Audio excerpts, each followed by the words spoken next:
All right, so I've seen a lot of questions around and been asked a lot of questions about the Redtiger and the app usage on how it works and everything.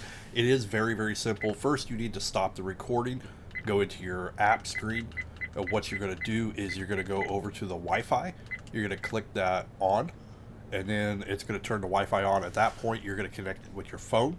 And also, there's an icon in there that says download. If you click on that, it's going to give you a QR code where you can download the app as well. It's the UCam app. Now, I'll bring up the phone to kind of show you a little bit of that here real quick. So after you download the app, you're going to go ahead and open it up. You need to connect to the DVR. You're going to have this weird looking Wi-Fi name. You're going to click and connect to that.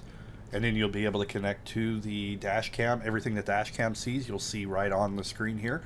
And you'll be able to see both the rear and the front cameras. You could also take pictures, you could take video and everything with it.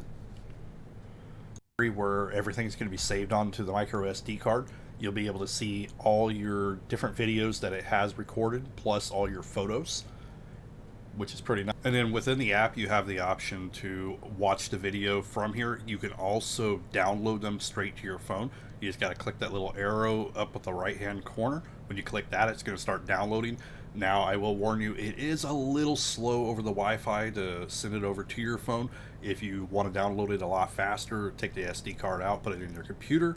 But you do have the option, if you're out on the road, you get in an accident, whatever it might be, you can download that file straight to your phone. You could also control the dash cam straight from the phone as well. Like, you could change the views. You'll see it change over on the dash cam as well. You could switch between the front view, rear view, or just the one or the other. You could also go into full screen mode. You can also flip your phone to get the landscape mode, which is a nice little feature.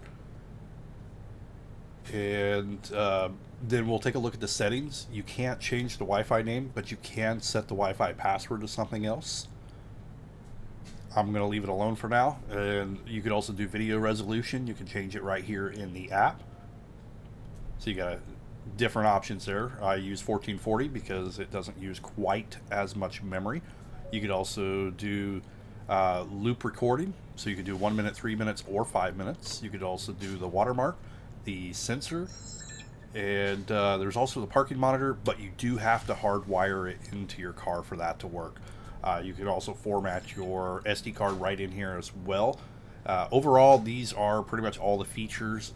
It's a pretty simplistic app, but you can easily get your videos, your pictures, control it, everything that you need there.